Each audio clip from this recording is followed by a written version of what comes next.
Hey, it's Dr. J. Today's lesson is average rate of change. So before we turned on the camera, got some data here that we gathered. This is a annual review summary of revenue starting in January, going to December, 12 months here, for just some particular product, I guess.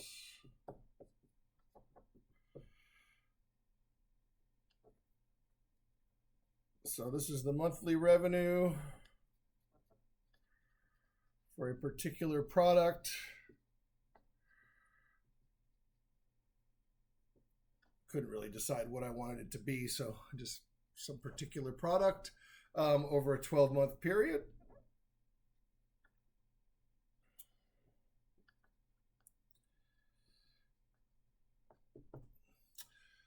So we're going to define, or I'm going to define the average rate of change, not to be confused with the arithmetic average, which you might know from life or previous mathematical exposure. The arithmetic mean, or also known as the classic average, is found by adding the values and then dividing by the number of months that you would want the average for. So for example, if you wanted a 3-month average, say January, February, March, you would add up the first 3 months and then divide by 3. And so on and so forth. If you wanted a 6-month average, you would add them up and divide by 6.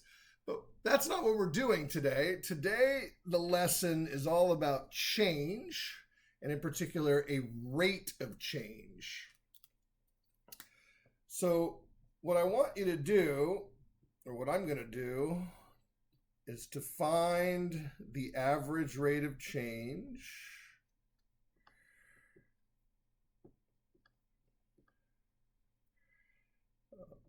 of revenue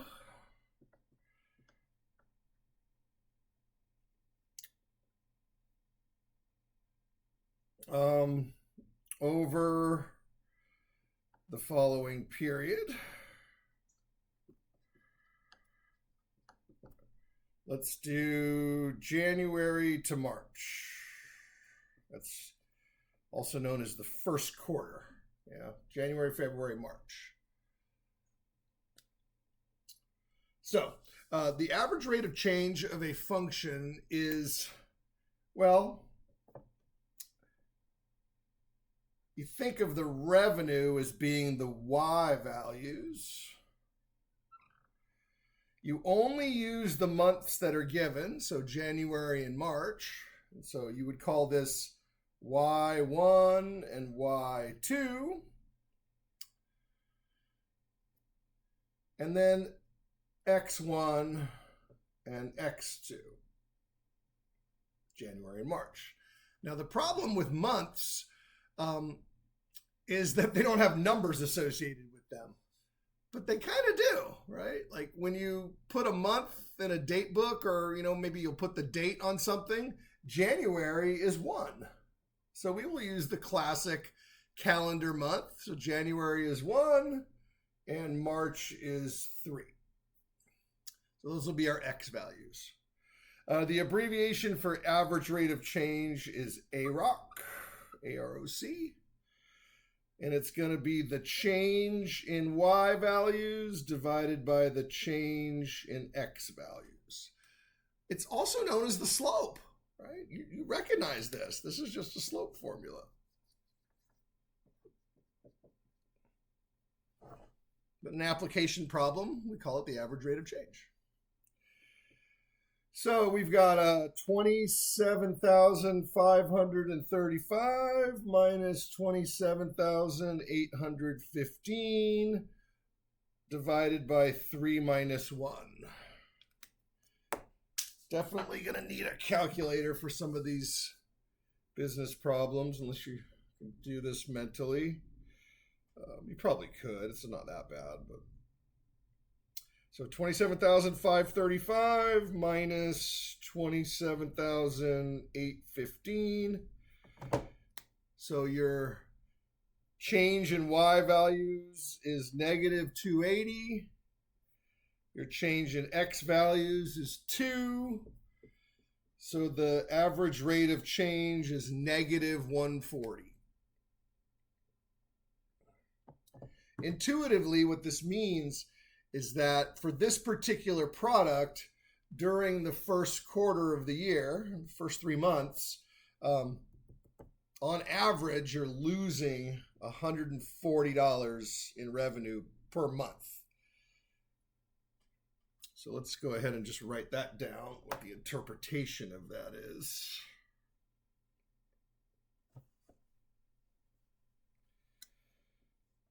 This is a loss or a decrease in revenue at a rate of $140 per month.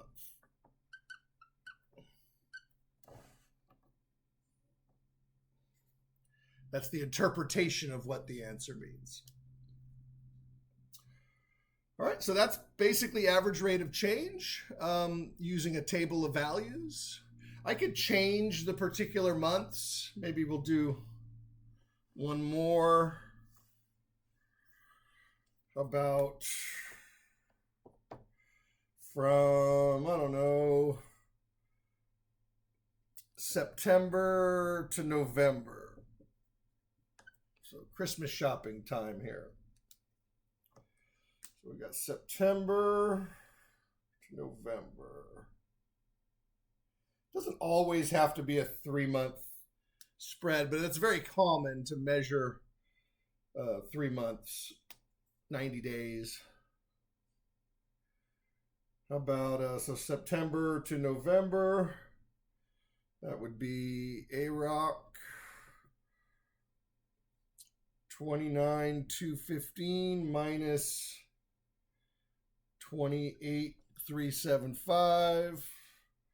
Now September is the 9th month and November is the 11th month. So these are our X's.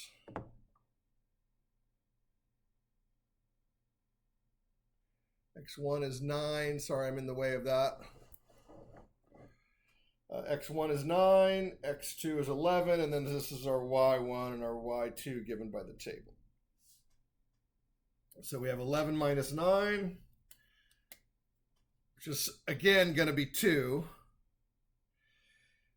One thing to make an interesting note of is even though it's a 3-month quarter, it's a quarter of a year, you only divide by 2 because you're dividing by the change in the months. So from 9 to 11, it's changing by 2 months. If you were doing a traditional average, you would divide by 3 months because you would say, oh, that's 3 months, right? That would be an arithmetic or classic average. So this time we get 840 divided by 2. So that's going to be 420, which is much nicer. I guess it's the holiday season. So this is an increase in revenue at a rate of $420 per month.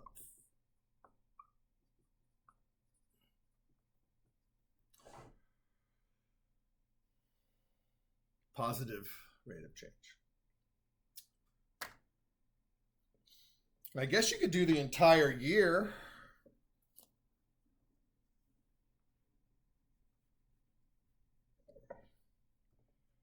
Let's do the whole year just for fun. I haven't done this one yet, so let's see.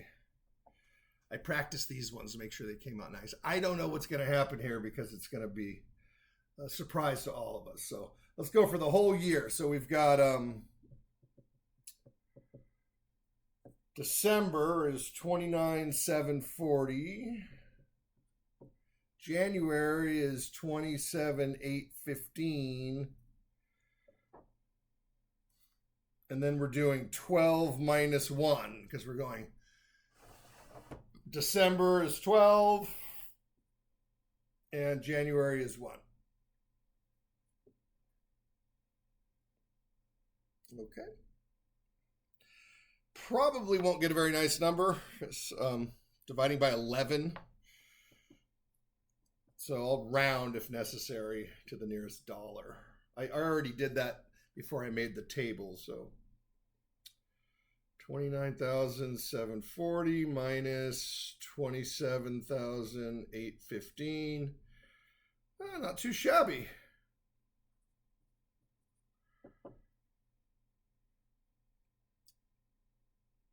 I want to double check that though when I get a number I was not expecting. 29,740 minus 27,815. Yep, that's right. And then divided by 11. Oh, interesting. I didn't even plan that. Wow. So when you report to your shareholders or the board or whoever, you can say our annual revenue for this particular year increased at an average rate of $175 per year for the whole year. Dollars. Well, let me say that again. It increased at a rate of $175 per month over the course of an entire year. So I don't want you to think that you only increased $175 over the whole year. It would be like if you took all this data and you drew a straight line, which I'm about to do, maybe not with these big numbers, but I'll do some smaller numbers to get the idea. The slope of that line would be increasing at a rate of 175 for every month. So it would go up 175 and then, over 1, which is going to bring me to the next presentation of average rate of change.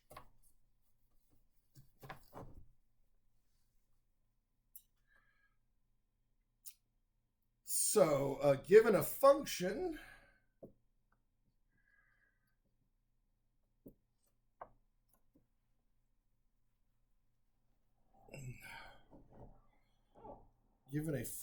y equals f of x, the average rate of change is the slope of the secant line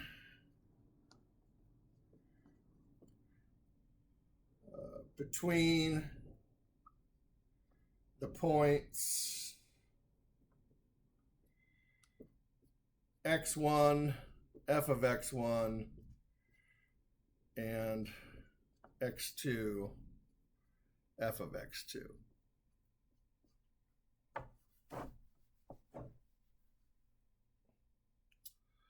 So this is an alternate definition of the average rate of change. It could be thought of as the geometric definition.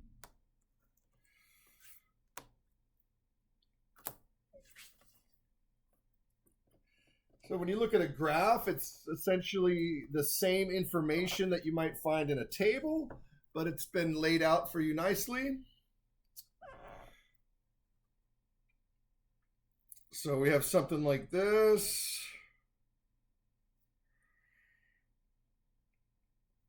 Some kind of a graph. Call this example 2. Find the slope of the secant line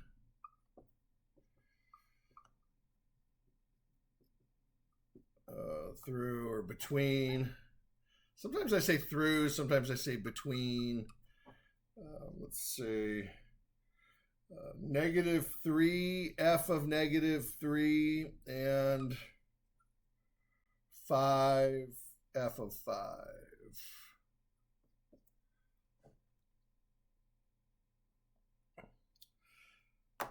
So this is the secant line. So we got 1, 2, 3, 4, 5. And then this is f of 5. Also known as y. Yeah. I'll figure out what that is in a second. Well, let's just do it now. It's 2. So f of 5 is 2. Having some problems fitting everything on the screen today. change my view settings or something. All right, so we got -3, and then f of -3 is -1. Or I'll put it on, put the 5 up here. I don't want to confuse those. All right, and then this is the secant line. I'll just write secant. I might as well write the word line. There we go. So again, if you thought about the numbers we had in the last problem, when we get our slope or average rate of change, it's like taking a bunch of data that's all over the place. You know, it goes up, it goes down, you know, maybe it goes up and down a couple times. This one clearly just goes up once and then back down. Then it's like finding an average between the 2 points. It's the slope of this line. So the slope is f of 5 minus f of -3 over 5 minus -3. We have f of 5 is 2 and f of -3 is -1. So we got 2 minus -1 over 5 minus -3. Be careful with those negatives.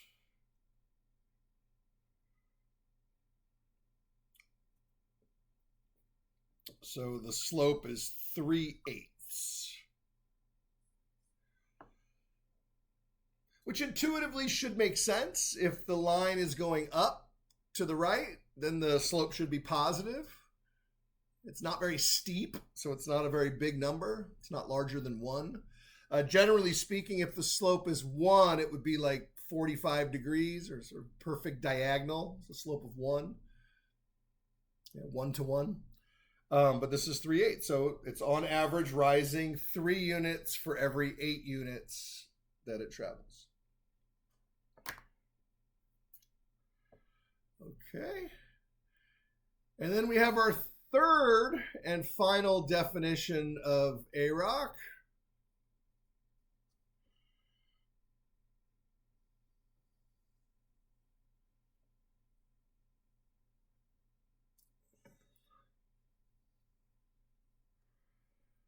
The average rate of change, let me just write AROC, it's a lot faster.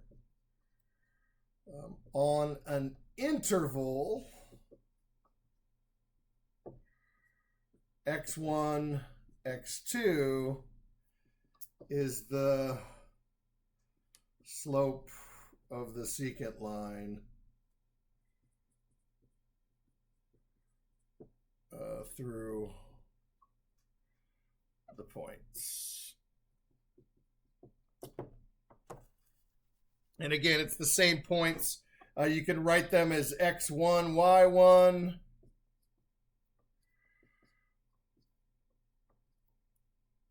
Or you can write them as f of x1, f of x2, which is just another way of saying y. I like this one because the slope is a very classic formula that you probably learned in one of your very first experiences with algebra. So it's one of those formulas that you really get a lot of mileage out of it.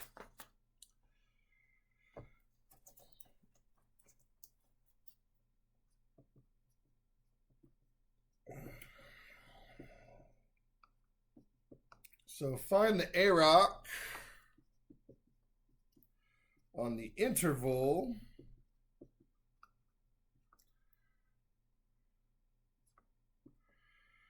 -1 to 6.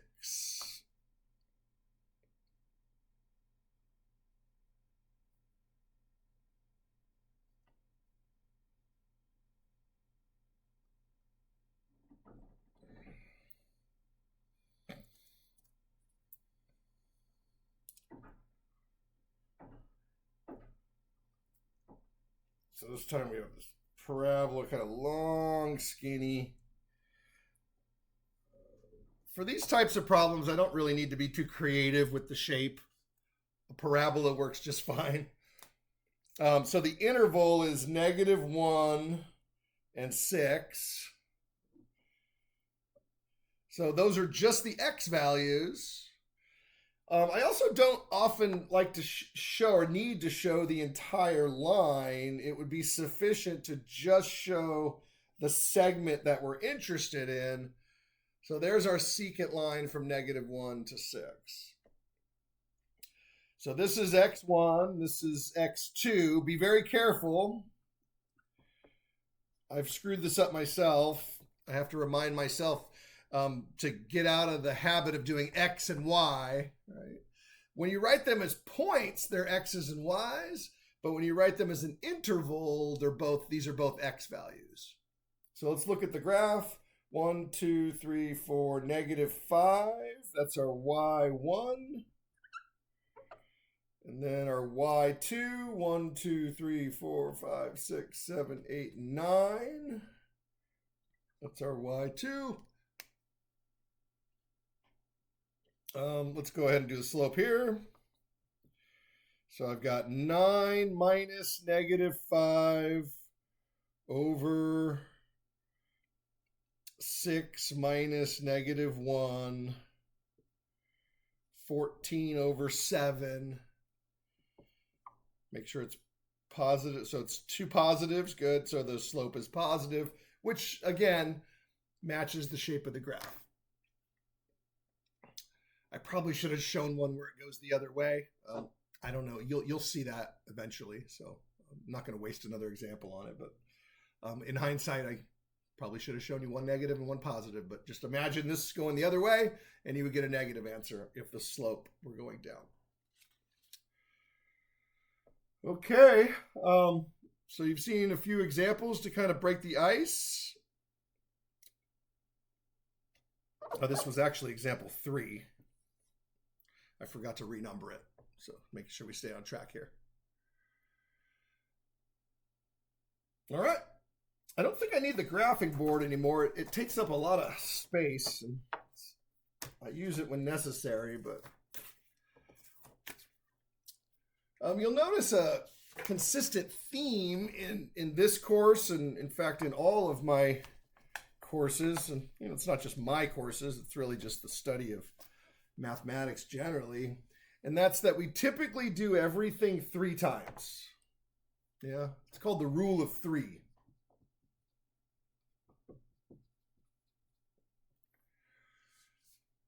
So what the rule of 3 says, that for any mathematical concept, right? If you really want to understand the question, you need to look in 3 different places. You want to look at the table of values.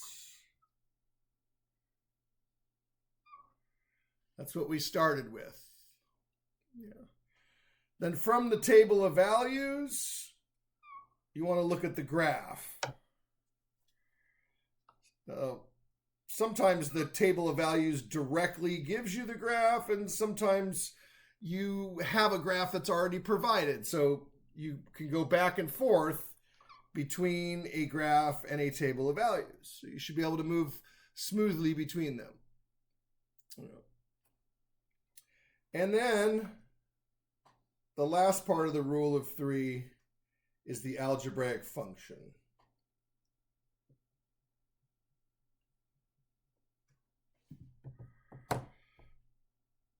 And so if everything is working smoothly, these 3 concepts should all coalesce around the same idea, and then your question should be answered. You should be able to have a very good understanding of it. If the graph doesn't help you, then sometimes the table will help you. And if the table doesn't answer it, then sometimes the function will answer it, right? I think of it as sort of the 3 senses. The function, I think of it like sound. Yeah. The graph, I think of it like light. Yeah, you're seeing it. It's the image. And then the table is a little bit more concrete. I mean, you could say that you see the table, but when I look at a table, I get a more tactile sense of the numbers. Like I see them more like building blocks, like as if I were stacking up the blocks in the table, like, you know, when you're a little kid, you stack the blocks on top. It's a little bit more tactile understanding of what the answer and what the problem is. So next, check, we've done some tables. We're going to do more. We've done some graphs. And so next, we're going to talk a little bit about the algebraic function. What are we up to? Example 4. Given f of x equals -3, find the AROC on the interval -24 and 17.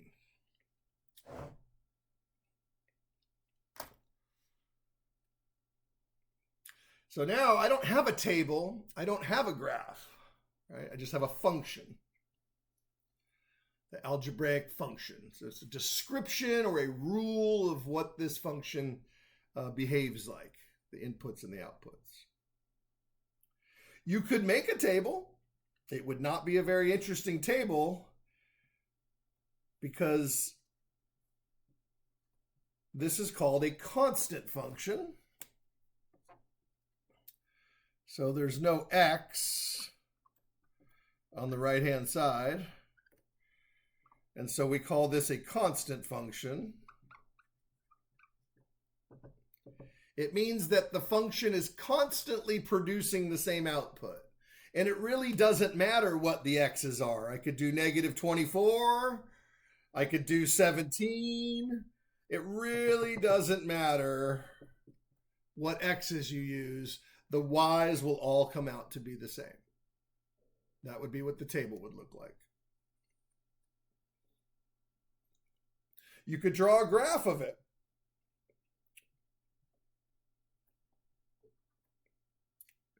So over here at -24, again, I'm not using the graph paper, and then over here at 17, the graph would look like a horizontal line.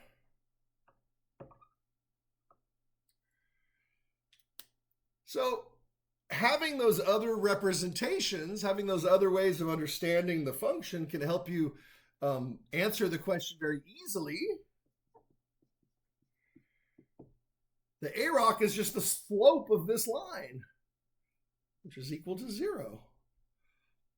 I don't have to do anything. You could confirm that if you like.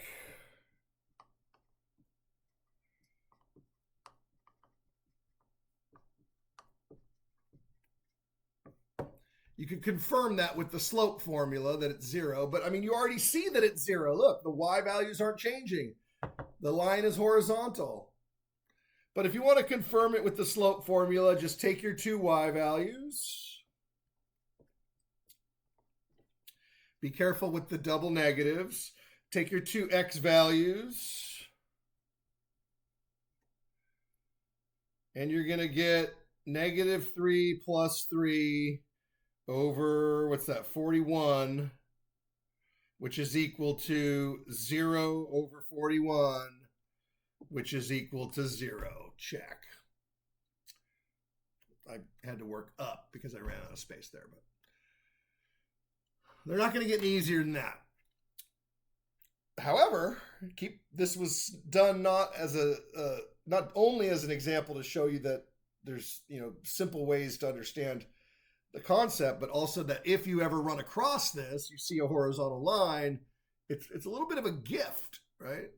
It's like, oh yeah, that's kind of a free answer, but it's something to keep your eye out for in the future. Let's do example 5.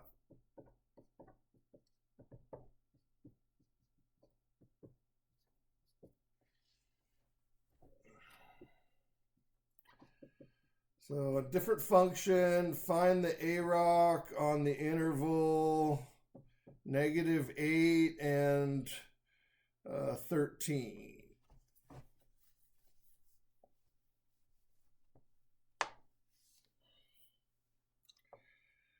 So again, if you just want to dive right in, you can just find the AROC.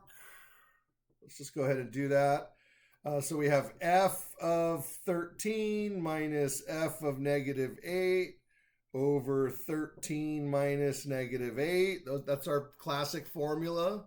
I'm using the function form of the y values. You might want to just calculate what those are. So f of 13 is 26 minus 8, which will be 18. That's my y1, I guess you can call that. Or y2. It really doesn't matter the order. What does matter is that you're consistent. So if you put it in a particular order, the interval has to be, from largest to smallest. Sorry, from smallest to largest. I was looking at the camera backwards. From smallest to largest as you go from left to right. All right. But once you plug them into the recipe, the key is to be consistent. So once you've decided the order that you're going to do it in, just don't change the order halfway through the problem. So you get 2 times negative 8 minus 8, which is negative 16 minus 8, negative 24. So those are our y values.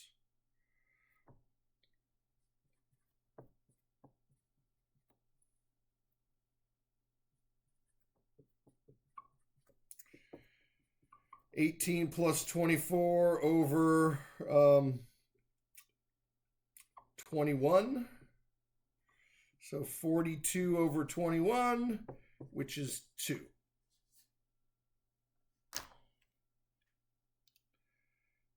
Now, had I used the rule of 3, I would have known that the answer was 2, right?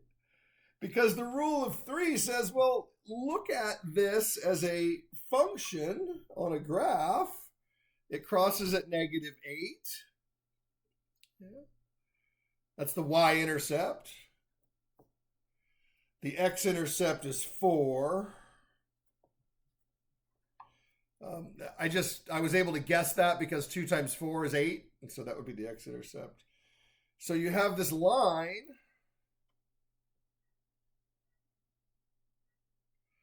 Right. And then these values are actually outside of the scope of this. But I mean, I could put them on there. Negative 8 would be way down here, kind of behind me. X is negative 8. Oh, I have 2 different negative 8s here, so don't let that confuse you. This is y is negative 8. This is x is negative 8. And then the y value down here would be negative 24. I mean, it's on there. And then for the other one, 13, I don't even know if I can fit that. I'll just call that 13. It would be way up here. The y value would be 18. I guess it's not way up there. And so, of course, the slope is 2. Look, it's a line. So, note for future reference, let's keep this in mind. If f of x is linear, yeah, in other words, ax plus b, or maybe you're more familiar with the classic mx plus b. I go back and forth. Sometimes I say m, sometimes I say a. I like M because it's the old letter we used in basic algebra, but I also like A because of the average. Yeah. So then A rock is just M. And you'll notice that this is the special case of this is when the slope is 0.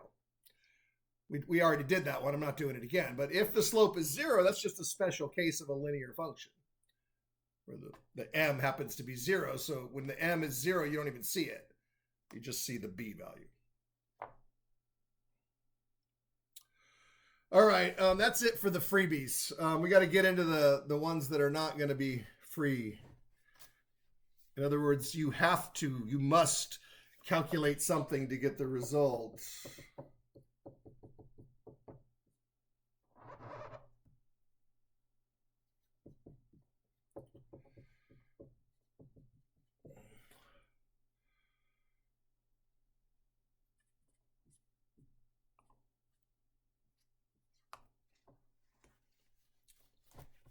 But now you can kind of just put it into autopilot, press fly or drive, and we'll get there very easily. So we have f of 2. I'm going to go ahead and calculate the y values ahead of time because I know I'm going to need them. That's 12. I got f of 7.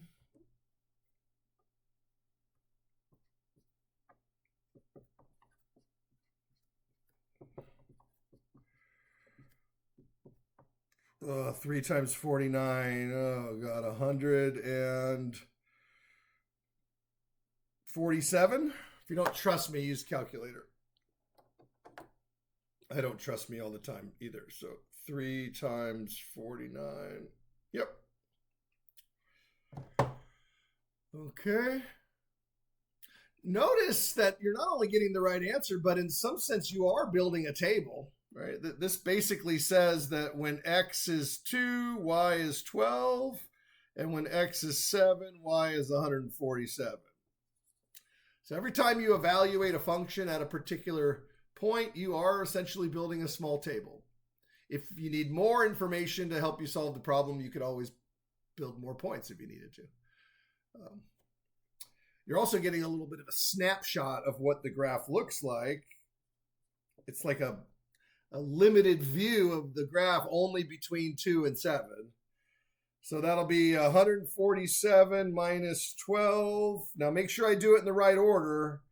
So if I do 147 minus 12, then I have to do 7 minus 2. Right.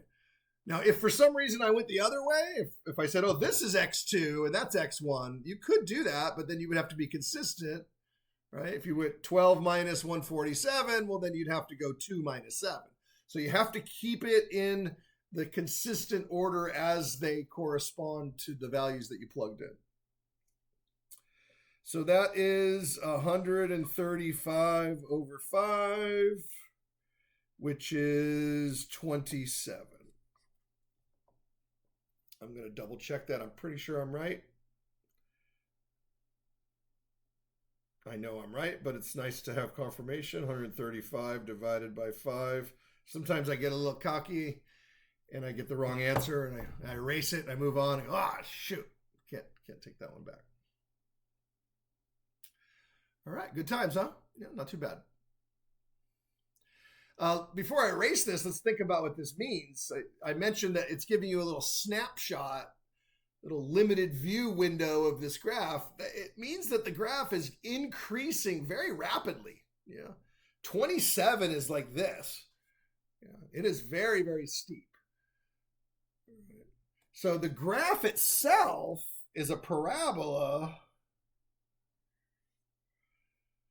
but you are looking between these 2 points, you're looking at this sort of arm of the parabola, and it is very steep. It's an uphill increase at a rate of 27 to 1, right? If you thought of it as all of these things are rates. So 27 means a rate of 27 to 1.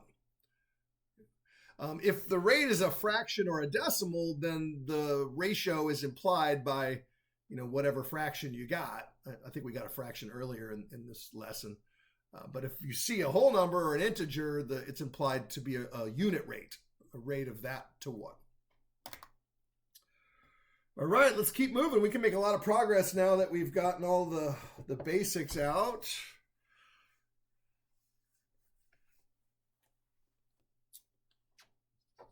Sometimes our functions like to change their names.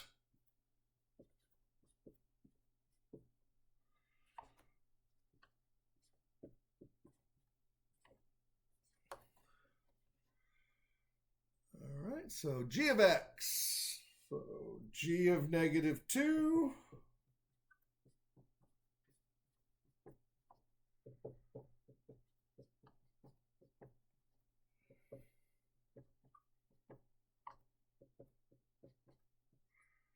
And then g of positive 2. You should probably immediately notice a pattern. Right about here, you go, aha. I could skip ahead and just get negative 11. Right? This graph is symmetric.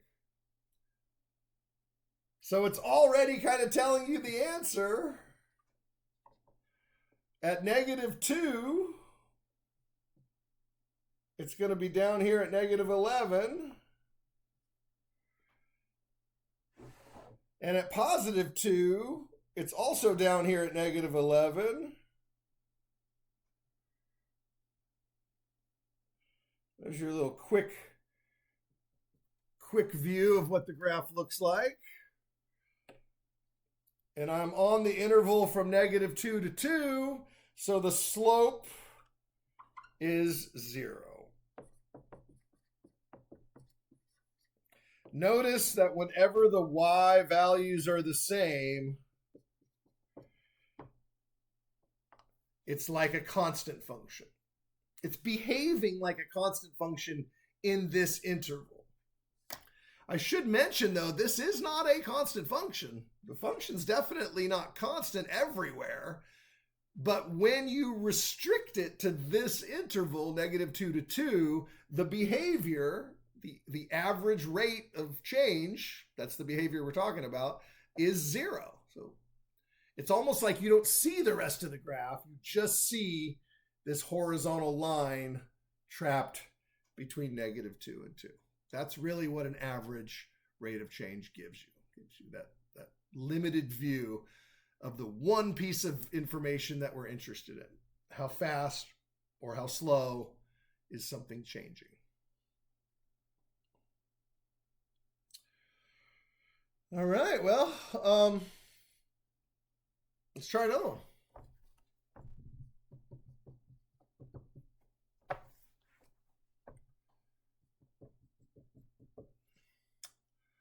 About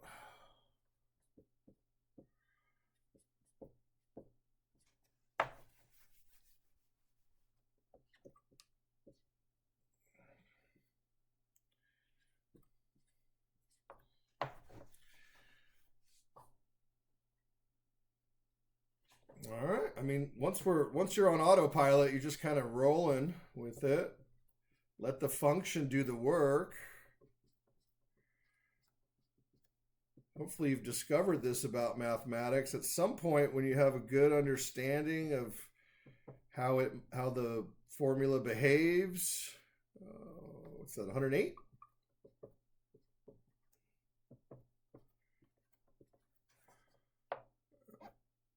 I'm going to double check some math here. I'm pretty sure I'm right, but you should be checking. Yeah, 108. And then that's clearly 25. I'm checking all my signs. That's double negative. That's a double -6, so that's positive. Everything looks good. Check. 33. And then one of the reasons why I really love the number 0 in math, I mean, besides the fact that it's a very important historical value that has a long story to it, I'm not going to go there today. But a simplistic understanding of why 0 is so nice is it's very easy to plug in. Whenever you plug 0 into a function, it essentially kills all the x's, right? They all become 0, and you just get whatever the constant term in the function is, which in this case is 1. So our AROC, okay, I got to decide which way I want to go. I'm going to go 1 minus 133. But now I have to go 0 minus -6. All right, once I make that first choice of direction, I have to stay on track on that direction.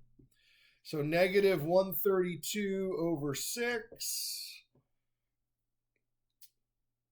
I could probably do that one mentally, but I don't want to chance it. 22, -22. All right. So again, a little snapshot of this graph would be that in between -6 and 0, in that little window, the graph is decreasing. It's going down at a rate of -22 to 1. It's decreasing 22 units for every 1 unit that it moves to the right.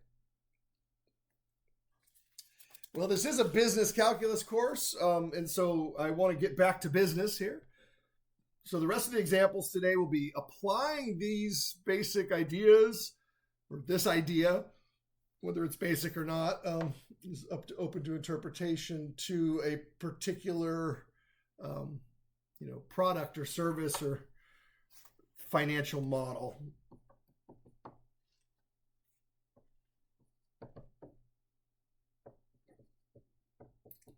So I didn't have time to make this one before class, so I'm going to write it right in front of you.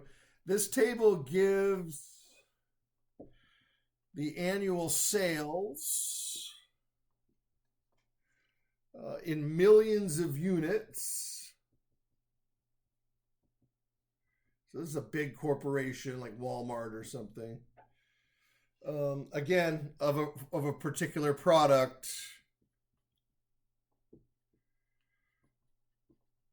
Over a 10-year period.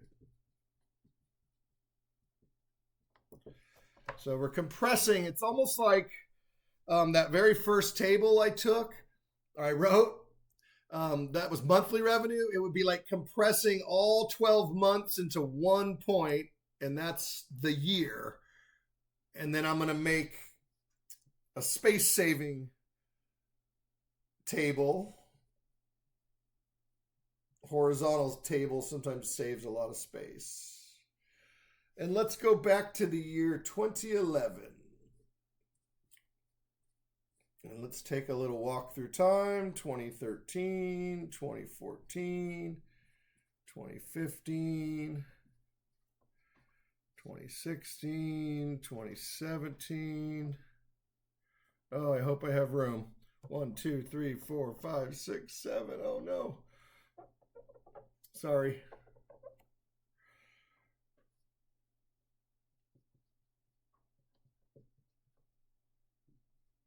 I can fix it. Just give me an extra space here.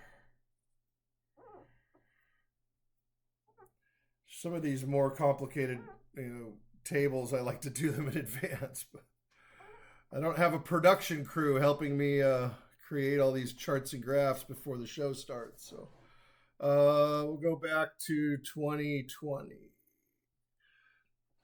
Interesting again. I know you can't quite see it, but the top row is the year, the bottom row is the sales. When I first looked at this, I thought, oh, it's 19 years, right? But it's not actually. This is actually, I'm sorry, not 19 years. It's 9 years, right? 2011 to 2020. If you're born in 2011, which I don't think any of you were, you probably wouldn't be in this class, not yet. But if you're born in 2011, in 2020, you're 9 years old. But count the years. 1, 2, 3, 4, 5, 6, 7, 8, 9, 10. It's actually 10 years. So I want to explain what we do with calendar years. Oh, let's get the sales out there. So in 2011, we sold 58. Now, don't be too discouraged. That's 58 million units. So think of a unit as like a box, right? Who cares what's in the box? It's just a widget, a gadget, a gizmo. So 58 million of those boxes were sold.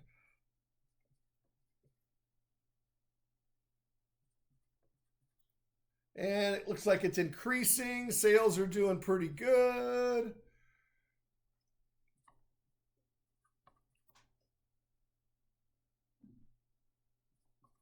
They seem to be slowing down. Oh, and they're going sideways to 58. They're not going sideways, they're going down. Oh, I missed one. 58, 118, 168, 208, 238, 258, 260. Oh, they do go sideways. So it goes sideways for a minute and then it goes down. You see what I mean about the tactile? Like, I really feel when I'm writing these numbers, you can sort of get a sense of what's going on, as the numbers are changing over time. So, determine the average rate of change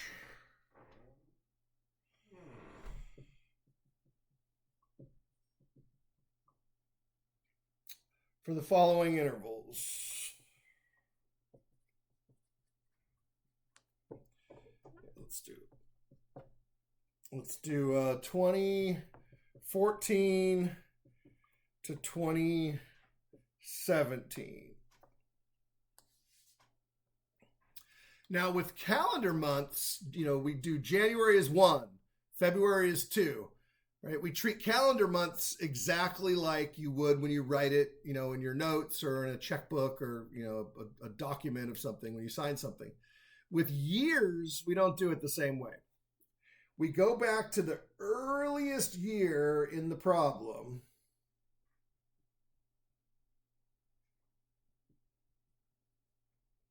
And that becomes 0. That's the earliest year in the problem is 0. You can use X. Sometimes if I'm using X already and I need another variable, I'll sometimes use T for time.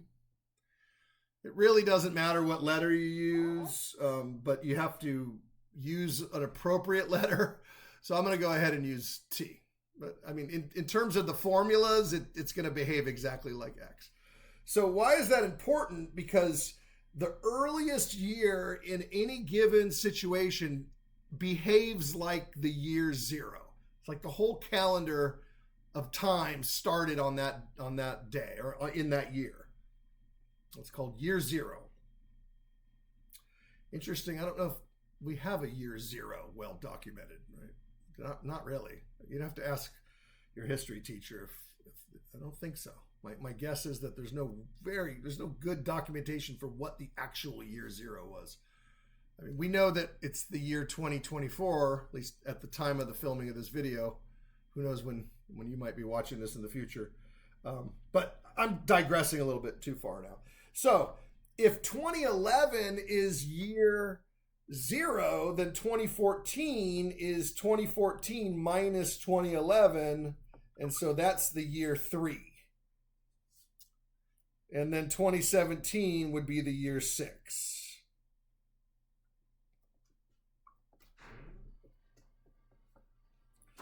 Very important to adjust your scale to represent the amount of time that has elapsed and not the actual calendar year. There's a couple reasons for that. I have this sort of randomly generated, so you might not actually have these same calendar years when you see this in your homework or on a test or something. That's one reason. And the other reason is the changing of time is always changing. So there's no point in being fixed on whatever particular year it is. We want to be able to adapt and just measure how many years it has been. All right. Okay, so we're not looking at 2011. We're looking at 2014 and 2017. While I was talking, you probably could have already calculated this. So the AROC will be 268 minus 208 over 6 minus 3. So 2017 acts like 6 and 2014 acts like 3. All right, so I'm going to get 60 over 3, which is 20. So what does 20 mean? It means that the sales are increasing at a rate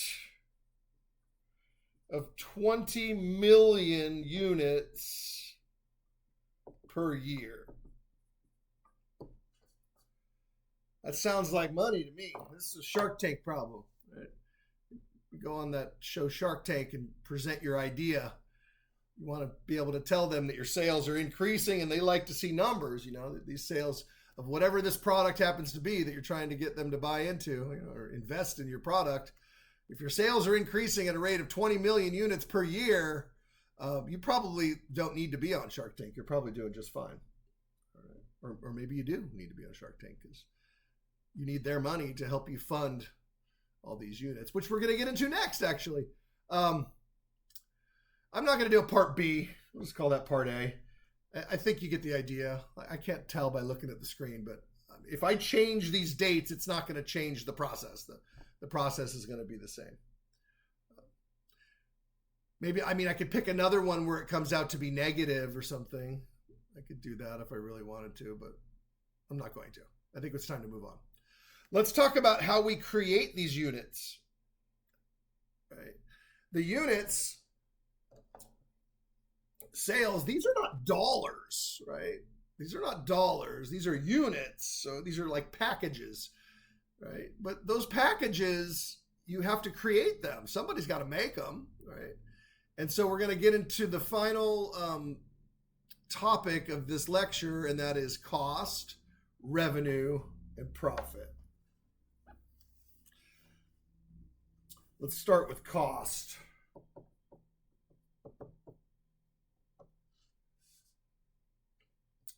The cost to produce X units of a particular product. So this is one of the reasons why I like to use T when I'm talking about time, but I like to use X when I'm talking about something that's more tangible than time. Right? X is a thing. It's a quantity of things that you can hold in your hand. Time is very difficult to hold in your hand. I mean, you can write it down. You could say, you know, today is Tuesday, or today is, you know, February or whatever, but it's hard to hold time in your hand. So the cost to produce X units of a particular product is given by, now we're still pretty early in the development of this course, so I'm not going to explain where this formula came from today. But I will give you a little, you know, trailer into the future. Someday in the next couple weeks, we will have to create this type of function using some objective data that we collect, or some given data that's given by in a particular situation. It's not difficult. I mean, you know how to take information and turn it into a formula. You've probably done that in algebra, but it's if you've never done it before, it requires its own lecture. So in today's lecture, just, you know, assume that this formula has already been created for you. All right. So this is cost. This is how much it costs to produce those units.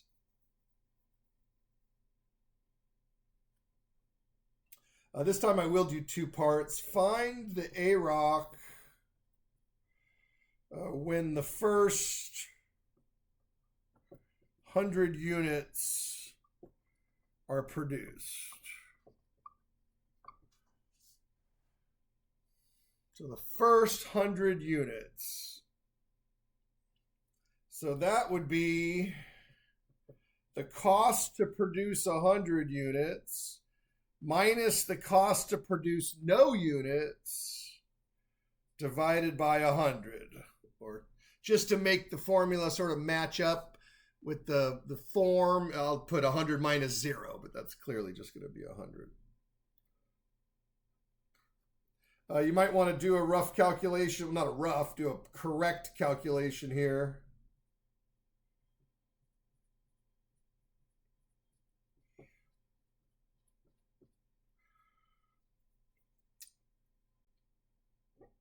So you're going to get negative. Now, this is not negative 100. This is negative, wait for it, 100 squared. So it's 100 squared, which is 10,000, and then it's negative. That's negative 10,000 plus 60,000. Plus 28,000. So the cost to produce 100 units is, so that's 50,000 plus 28,000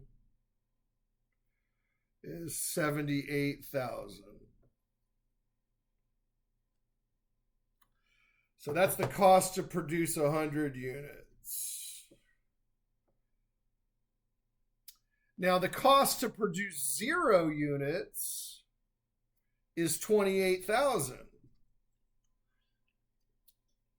In business terms, this is called the overhead.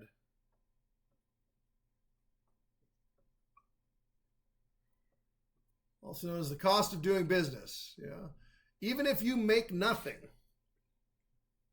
you still have to pay something.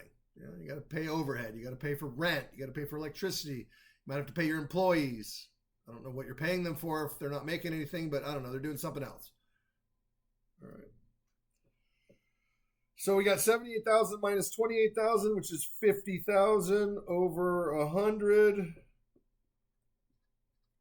500. Now this is dollars per unit.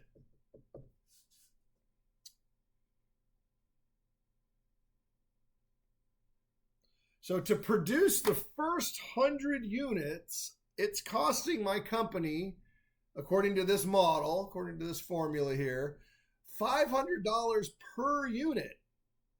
Again, on average, right? So which means one unit might have cost, $490, and then another one costs, $510 or something. And the average over the course of 100 units of production is $500 per unit. Okay? So that's what the average rate of change tells you when you're measuring something like cost. It's the cost per unit. And of course, it's over an interval. So let's see how this changes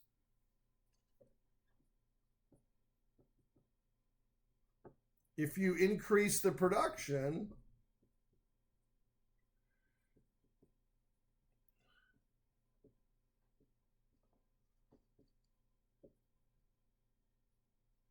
between 200 and 300 units are produced. So notice it's still 100 units.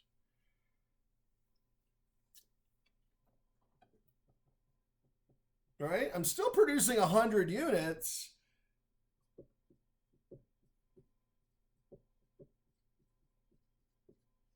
But I'm producing it at a larger quantity. I'm producing between 200 and 300 units now. My guess, just from experience, you might have some experience with, business and quantity and just from life. We all know what, Costco is, right? There's a whole concept behind large quantities. When you produce larger amounts of things, the cost typically goes down, right? If you're, making small batches of things, the cost would be much higher. So my gut is that it's going to be a lot cheaper to produce a larger quantity.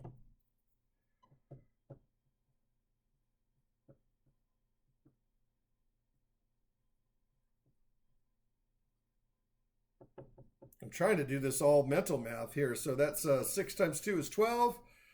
That's 120,000.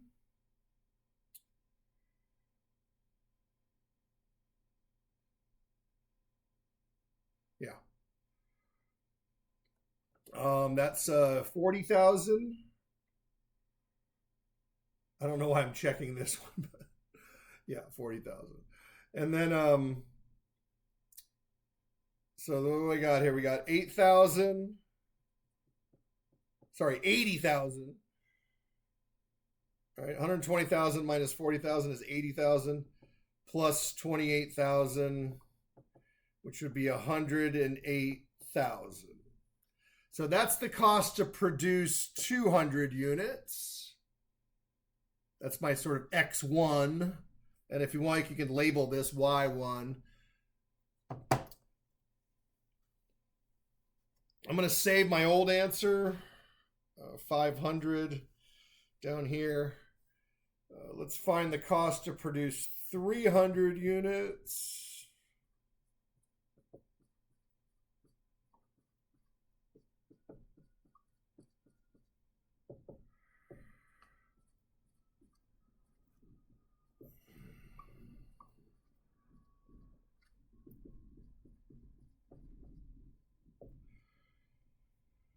So we got 90,000, 180,000. That's negative. That's positive. So that will be 90,000 again, plus 28,000, which is 118,000. Right? As soon as I start trusting my mental math skills, I will inevitably make a mistake. So, especially when it's getting late in the video. Yeah, check. So that's going to be my Y2. And so that's my X2. I got Y1, Y2. I'll remember that AROC was 500 for the old one. So now we got AROC is 118,000 minus 108,000 over 300 minus 200, which notice the divisor is still 100 units.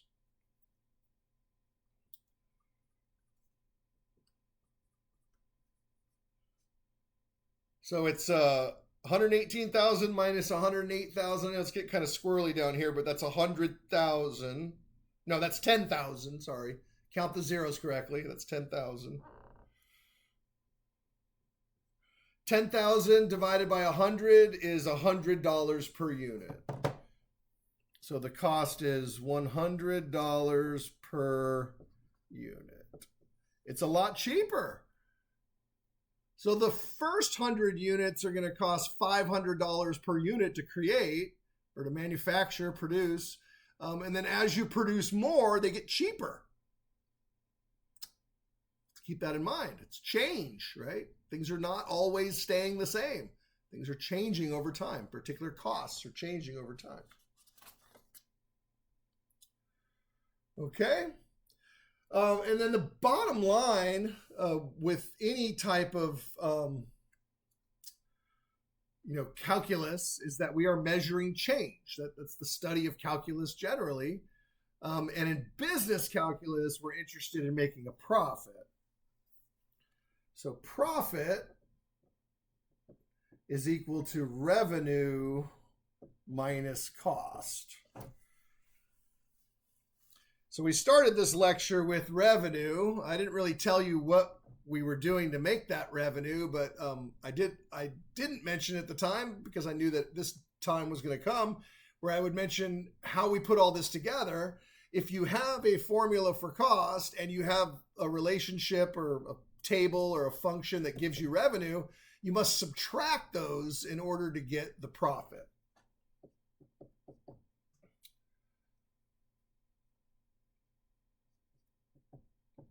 So suppose the cost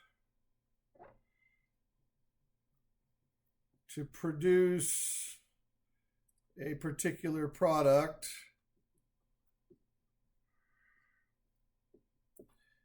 and for this one, we'll use a little bit of a simpler cost formula. This is a linear cost formula, which we will find later in this chapter is much easier to work with.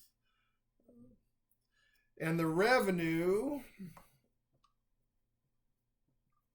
is given by, so this would be like the formula that I used before I started the video to generate that table in example 1. Before I pressed record, I had this formula, or it wasn't this exact formula. It was very similar to this formula though. And I plugged in all the numbers on my calculator before I started the video so that I could populate the table with all the values. I didn't want you to have to sit there and watch me do that for 15 minutes, so I just had it all ready to go. But generally, a revenue function looks like this. I mean, they have different values, of course. Depends on what you're doing. But the general form of the revenue function is something like this. It's generally a negative in the front, the leading coefficient's generally a second degree polynomial. Yeah. And it generally has no constant term. Intuitively, you could think about why that's true, because if you sell nothing, then you make nothing, right? You will make no money if you don't sell anything.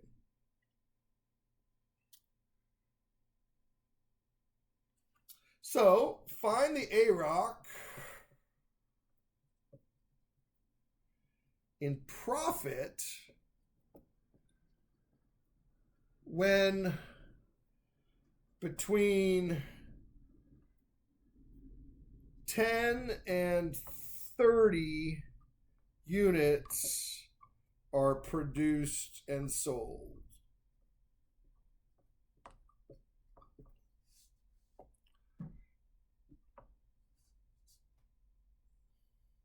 So profit. So first we need to find the profit function,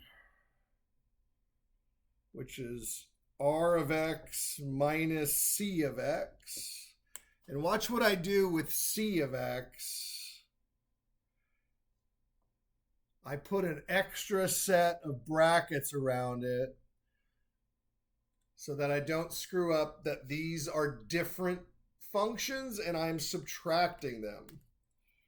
You can get away without doing them. That's why I did them in red. So they're semi-optional. But when I field questions from students, you know, whether it's an email or a Zoom or something, this is one of the things that I often recommend to prevent mistakes. So I take my cost function and I put it inside of this extra set of brackets. And that's going to give me my PX formula.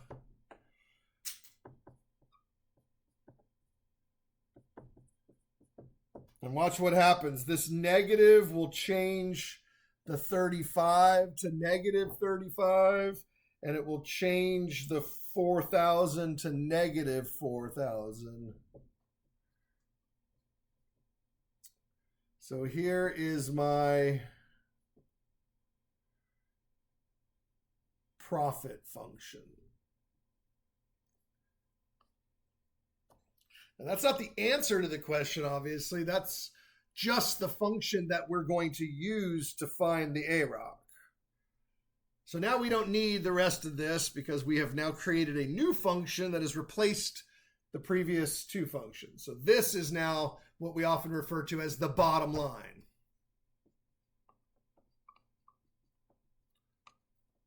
So the bottom line is, that's the end of the day. After you've sold and manufactured and collected the money and paid out all your debts, this is what you get to keep. Yeah. Now, I don't know what's going to happen. We're not selling very many units here. This is a small company here, 10 and 30 units. We're not millions of units anymore. This is just a small company here. So let's do P of 10.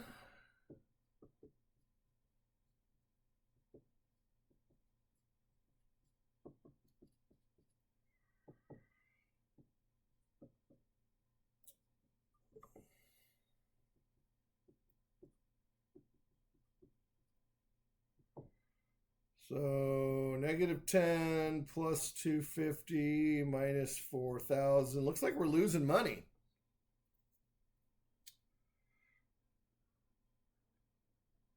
So what's that? 240. That'll be 240. And minus 4,000. One way to think of this is that you're already in the hole $4,000, right when the shop opens. Right, so you got to get to work because as soon as the lights are on, you're in debt. So now you got P of 30.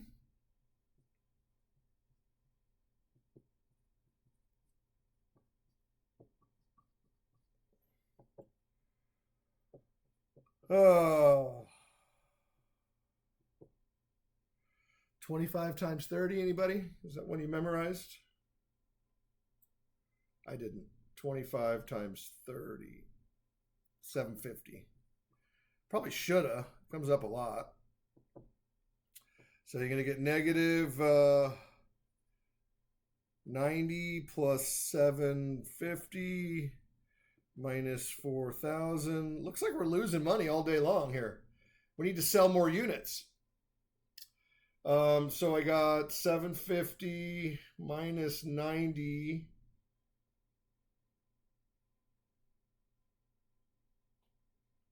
probably done that in my head. 660. All right, and then minus 4,000. I'm still in the hole. All right. But how much is it changing now? So again, I got to decide which way I want to go. I'm going to do Y2, Y1. I'm pretty consistent with that. I always say that I can change it, but I rarely ever do. Okay, so now I've chosen, that's Y2, so that means this is X2, and that's X1. So the denominator is going to be 20. Oh, interesting. So we're losing money. Watch this. This is interesting. 3760. This is a double negative, which will turn positive. Minus 3340. That's interesting. Even though we're losing money in both of these instances, we are actually increasing in profit still. 420 divided by 20 is 21. So it is increasing. Profit is increasing at a rate of $21 per unit. That's the rate at which it's increasing. So at least, I mean, we're still, negative, we call that in the hole or in the red, but every time we sell a unit, we're getting closer and closer to breaking even at a rate of $21 per unit. Now, again, this is only between 10 and 30. I'm going to leave it to you as a DIY to play around with some other values or do the values that are suggested in the homework. You could do like the first 10 units. Right? I skipped that this time, but you've seen how that works before. That's usually the most expensive, right? Is right at the beginning. But then as you go along, you'll see that the values will change, and your average rate of change sometimes gets larger over a different interval, and sometimes it gets smaller. Sometimes it'll start off positive and turn to negative. Sometimes it'll start off negative and turn to positive. So that's why we have the tool to calculate this, because in the future, we're going to make more precise predictions as to what is happening. Okay. Well, I got time for one more.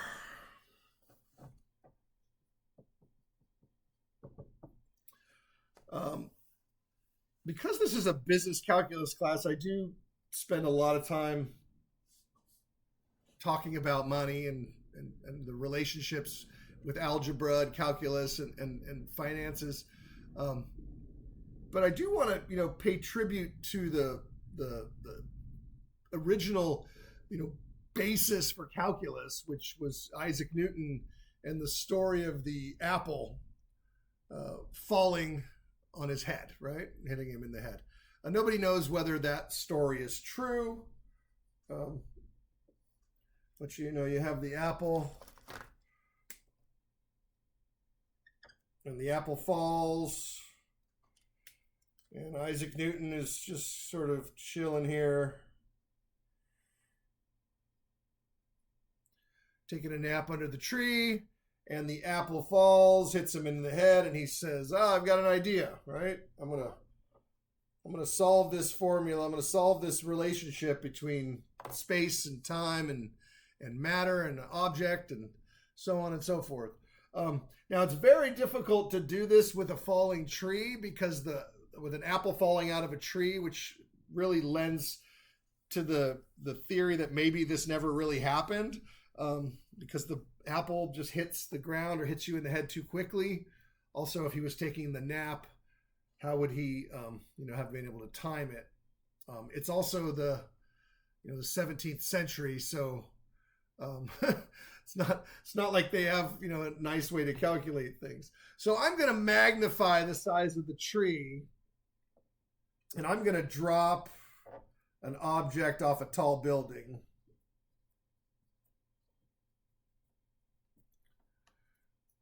It gives us more time for the object to hit the ground. So we have a very, very tall tree or a building, right?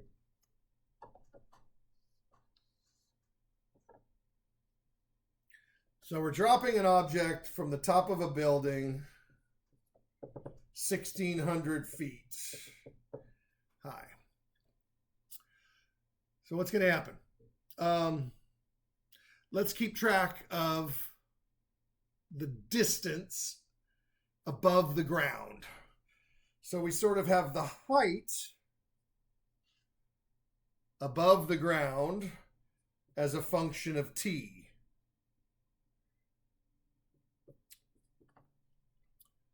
Now, the idea is we want to have a formula for this, right? We would like to have a formula for this. But let's start out by just making an observation.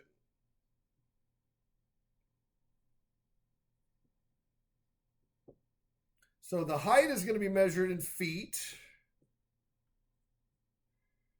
And the time is going to be measured in seconds. Interesting. I chose this number because it takes exactly 10 seconds to hit the ground. So this object, I hope you're not standing there when it hits you. So this object falls to the ground and hits the ground at exactly 10 seconds. So after 10 seconds, the height is 0, the time is 10. And we'll do a countdown back in time, sort of rewinding the clock from when the apple, it doesn't have to be an apple, but left the tree or left the building.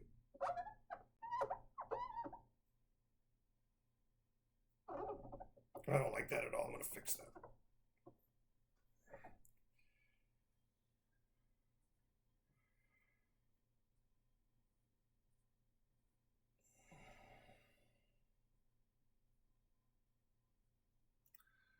All right, it's a little sketchy, but it's okay. It's the end of the video. I'm getting tired. So when you initially drop the object, it's still 1,600 feet up, right? So at the moment that you release it, that's 0. And then after 1 second, it drops 16 feet. So it becomes 1,584. And then it drops some more. I'm not going to count anymore. I'm just going to write them down. Then it's 1,536. 1,536. So this is measuring the height after it's been dropped. And notice it's getting closer and closer and closer to the ground. So these numbers are getting smaller.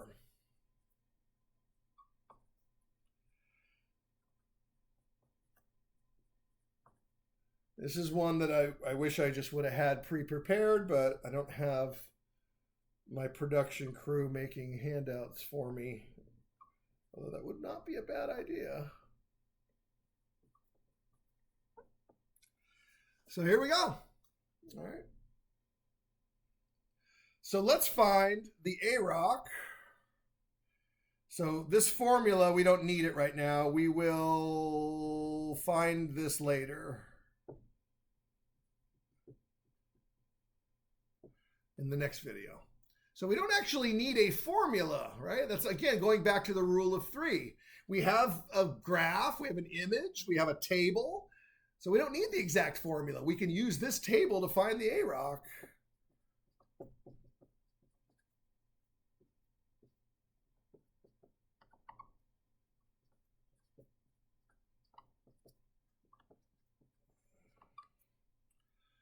So between 1 and 4 seconds. So here's 1 second. Here's 4 seconds. The AROC would be 1344 minus 1584 over 4 minus 1.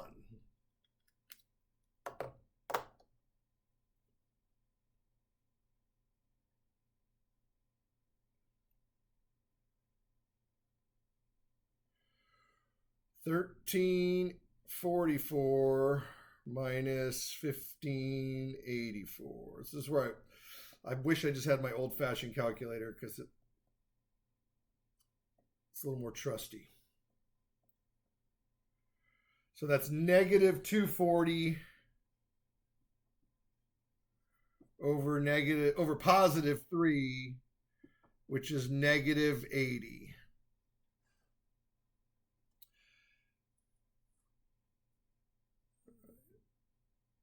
So without even knowing what the actual formula is for the gravitational, falling of an object, we can still measure how fast it's moving. And so the rate of change is that the height is decreasing at a rate of 80 feet per second. Now, you could say it's decreasing at a rate of negative 80, but you don't want to, that's kind of like doubling the negative. So if it's decreasing, then the decreasing is implied that this 80 is negative. So you don't have to say that it's negative if you're saying that it's decreasing. If you don't use the word decreasing, then you do need to have the negative sign. So again, I'm not going to try to trick you. If it's just a numeric answer, it's just negative 80. But if we're interpreting it using words, then you would say it's decreasing at a rate of 80 feet per second. This is also known as velocity. This is what we call the velocity. So that's between this and this, right? 1 second and 4 seconds. So it would be negative 80 would be the velocity. Also known as the AROC. When we're talking about a falling object, average rate of change is also known as velocity. Let's go down here just before it hits the ground. Just the last couple seconds that it's in the air. Just to get a comparison of how fast it's moving. How about between 8 and 9 seconds? Well, we got 304 minus 576 over 9 minus 8. Again, I got to be careful with the order. Because I did 304 minus 576, I have to do 9 minus 8. It's again going to be negative. 304 minus 576, negative 272. There's that implied 1 down there.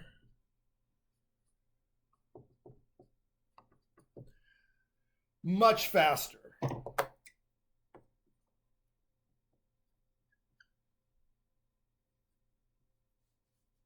So the velocity right before you hit the ground is 272 feet per second. Right?